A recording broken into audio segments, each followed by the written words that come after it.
भगवान कन्हैया अब आई है मैया पार्वती की बारी।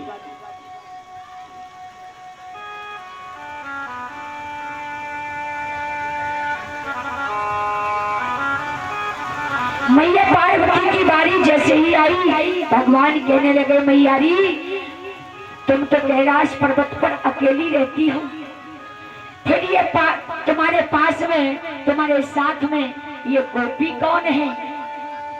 मैया कहने लगी कन्हैया कहा बताऊं, ऐसे ही जल्दी जल्दी में मेरे गणेश का विवाह आ गया था। गणेश का विवाह आ गया था, सो मैंने अपने गणेश को विवाह रचा लियो, ये मेरी पुत्र वधू है।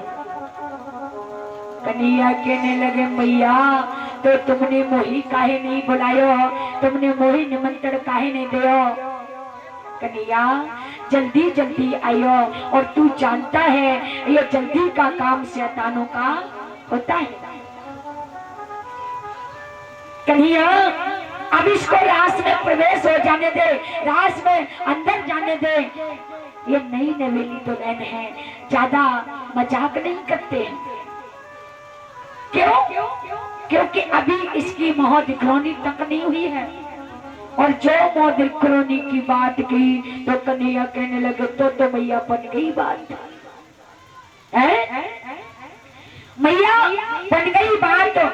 अब मोहदिखरोनी तो हम यहीं से चालू कर देते हैं, और भगवान कन्हैया आगे धीरे से बढ़े, और भगवान आज धनसर से अंदर ही अंदर भोले भगवान अपने हाथों को मल रहे हैं, ये अभी मेरा भंडा फोड़ने वाला है।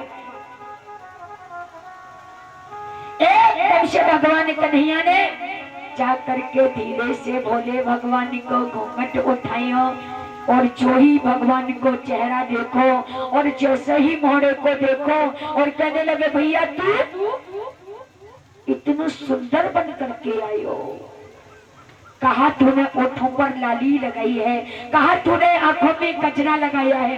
भगवान बोले कहने लगे नीचे घूंघट करके दो, अभी किसी गोपी की नजर पड़ गई तो मेरी सारी गोपियां यानी खिल्लियां उड़ाने लगी। भैया तू रास देखने आयो, और उसी समय मेरी माता बहनों भगवान ने ऐसी मधुर बांसुरी बजाई, गोपियों के साथ में रास रचाया।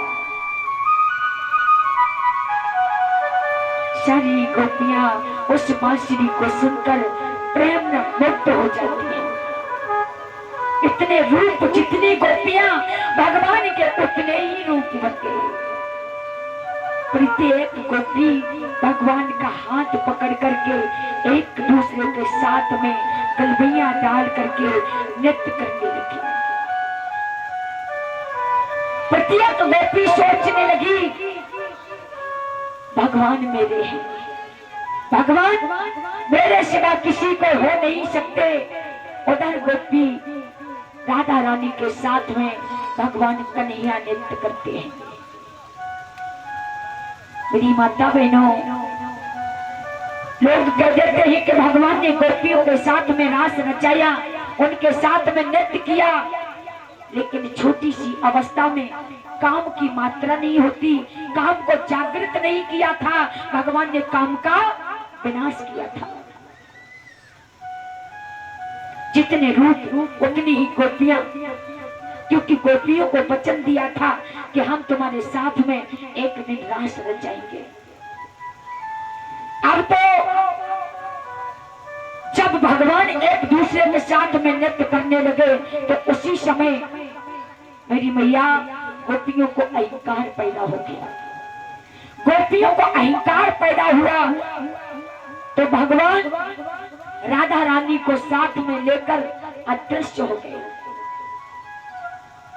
जब राधा रानी को साथ में लेकर के अदृश्य हो गए तो उसी समय राधा ने सोचा कि भगवान मेरे साथ में आए हैं, मेरे साथ में अदृश्य हुए हैं, इसका मतलब गोपियों को कम प्रेम करते हैं और हमको ज्यादा प्रेम करते हैं। तो राधा रानी को मन पैदा हो गया। अब जब राधा रानी को मद पैदा हुआ परीक्षित महाराज, तो उसी समय आज भगवान राधा रानी को भी छोड़ करके चले गए।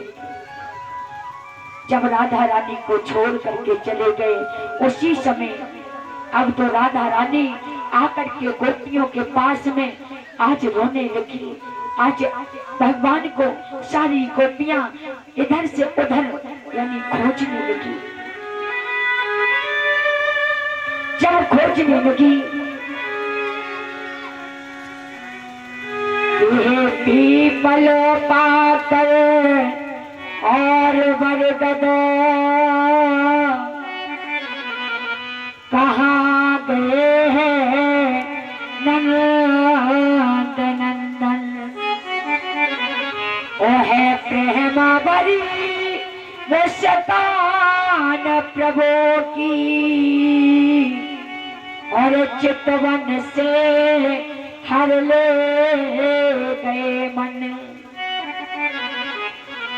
सारी गोपियां भगवान को याद करती हैं कि मुरलिए बजा के मोहन,